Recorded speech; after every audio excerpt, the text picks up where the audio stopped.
Bienvenido a un nuevo encuentro del Foro de Análisis. Hoy vamos a tratar sobre el Congreso del Partido, los resultados y el escenario actual que estamos viviendo dentro de la isla. Voy a centrarme primero en el tema económico, que para partir de ahí no hay nada nuevo porque el Congreso lo que ha hecho es reafirmar la política esta que tiene el sistema con respecto a coartar la iniciativa privada. El Estado va a seguir teniendo determinado poder coercitivo sobre el mismo. Esta idea de que los trabajadores por cuenta propia son microempresas y que van a tener un desempeño en la economía cubana se fue del aire en este Congreso. Ahí hay una cosa importante que se mencionó en varias ocasiones, que es que no se va a permitir la acumulación ni de propiedad ni de riqueza. Tú mencionabas el tema de la ley tributaria, y la ley tributaria evidentemente está hecha para que no sea posible la acumulación de la riqueza.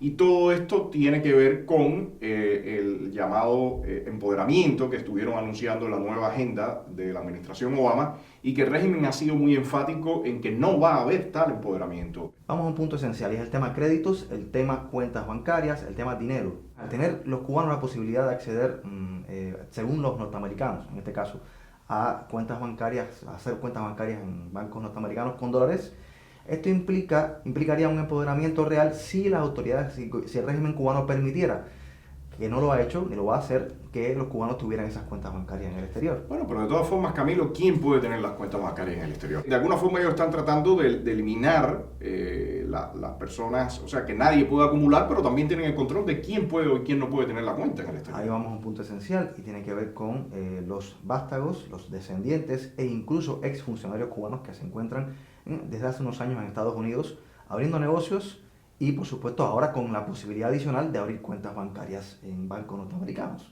Y las autoridades cubanas intentarán ocultar esto porque es su vía de escape, mientras presionan al pueblo, a la población, al ciudadano cubano común, para que no pueda acceder a la riqueza en este caso, porque saben que eso es empoderamiento como camino directo a las exigencias de tipo política y de cambio. Como bien decía Adrián, se hizo énfasis en que la propiedad estatal va a seguir siendo la propiedad principal o el tipo de propiedad principal en la sociedad cubana. En relación al tema de las empresas extranjeras, fue incluso notorio un comentario del canciller Bruno Rodríguez cuando, en forma despectiva, decía que el presidente Obama había venido a deslumbrar a los cuentapropistas aquí en Cuba, queriendo aparentar que era representante de los vendedores de hot dogs, cuando realmente él representa a las grandes transnacionales, y usó el término de las grandes transnacionales con el sentido peyorativo que usualmente se usa desde el régimen. Entonces yo me cuestionaría cuál es la aproximación que están teniendo ellos con respecto a estas grandes empresas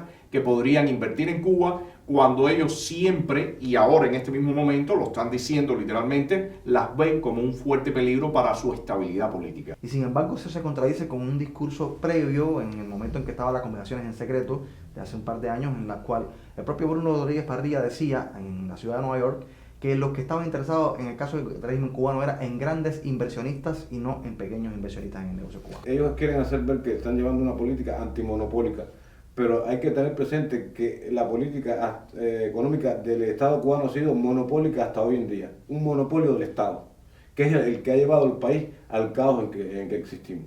Para que el país avance es necesario darle un giro a eso, un giro de 180 grados, donde creo que la iniciativa privada debe tener una participación real en la economía, cosa que no está sucediendo y que ellos no se atreven a dar ese paso en estos momentos. A mí la impresión que me queda es que el Congreso lo que está dando está dando tiempo, es decir, está dando largas a los problemas esenciales del país con vistas a crear un escenario favorable a la toma de posesión de la nueva generación, que indica que debe ser otro miembro de los Castro.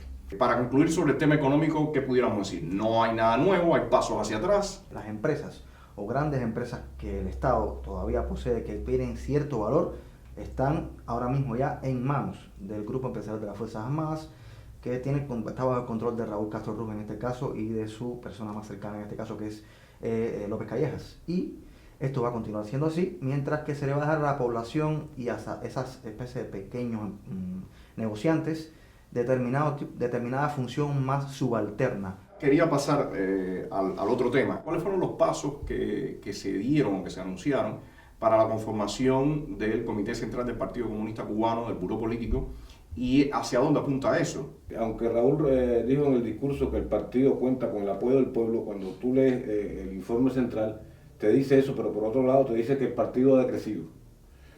Si tú miras la conformación del nuevo estamento político, hay una falta de liderazgo evidente en las estructuras de poder en Cuba, y creo que en la siguiente generación eso va a ser más evidente todavía. Me parece que estamos en un proceso en que se está dando paso a una nueva generación que no tenga mucho poder para facilitarle la conformación de un equipo de gobierno al próximo sucesor, al que llegue al poder en realidad, que todo apunta a que salga del clan de la familia Castro. Se está construyendo un nuevo entramado de poder, y para ese nuevo entramado se está sacando a toda la vieja élite que en algunos momentos pudieran ser obstáculos o pudieran crear conflictos, ¿no? Alejandro Castro Espín, que es la persona en la que están apuntando los reflectores como el poder real que va a existir aquí en Cuba después de pasar la generación de Fidel y Raúl Castro, necesita crear todo su entramado y sus nuevas lealtades. Se está reconstruyendo todo este grupo político del partido. También, bueno, por supuesto, estará ahí dentro Mariela Castro, López Calleja, o sea, todo un grupo de individuos que representan la herencia del castrismo, lo que a mí me gusta llamar que representan el neocastrismo. En este periodo del 16, ahora después en el 18, que vienen las elecciones de la Asamblea Nacional, y ellos anunciaban al 21, o sea, en estos 5 años, ellos van a hacer toda esa limpieza, la creación de todo ese entramado, algo que ya hemos visto en otros lugares, como por ejemplo en Venezuela, cuando Chávez tomó el poder, se hizo todo este proceso también, incluyendo a los militares, que también está pasando en Cuba. En principio es esencial que no haya nadie del clan Castro como poder político en Cuba. Es una condición de la ley de embargo para ser derogada por el Congreso. El Congreso de Estados Unidos no podría mover la ley de embargo tal y como está formulada si hay alguien del clan Castro formando parte del poder visible en Cuba. Lo cual no quiere decir que no esté formando parte del poder invisible, que es el que al final de la jornada van a asumir ellos como un hecho palpable para seguir dirigiendo los destinos de este país. Las nuevas figuras en ascenso, ninguna tienen ni historial ni poder real como tal para tener una posición contestataria con respecto al que llegue al mando, que se supone que sea Alejandro Castro Espín. Estas figuras nada más que están ahí para ocupar un puesto y para resultar manejables al próximo zar del sistema. Primero hay que ver el rediseño que va a tener el país a partir del año 2018 con esto que se ha denominado o que están anunciando como nueva ley electoral.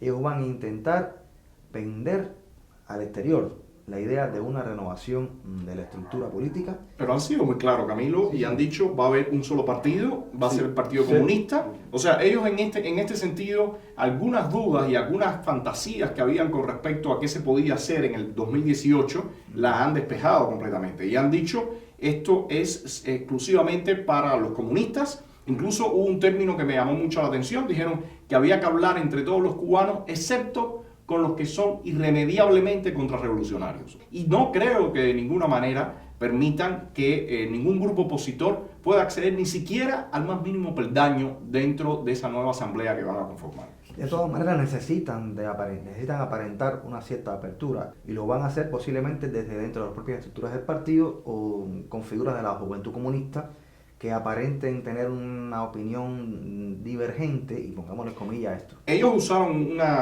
disculpa Adrián, ellos usaron una frase o una explicación en la que dijeron que todo dentro del Partido Comunista. O sea, que ese partido debe ser lo más democrático, pero todo dentro del Partido Comunista. Si alguien pensó que dentro de los marcos del sistema es posible trabajar en aras de implementar la democracia en Cuba, eso quedó bien claro que en el sistema no es posible. El sistema está diseñado para que gobiernen los comunistas y estén eternamente en el poder.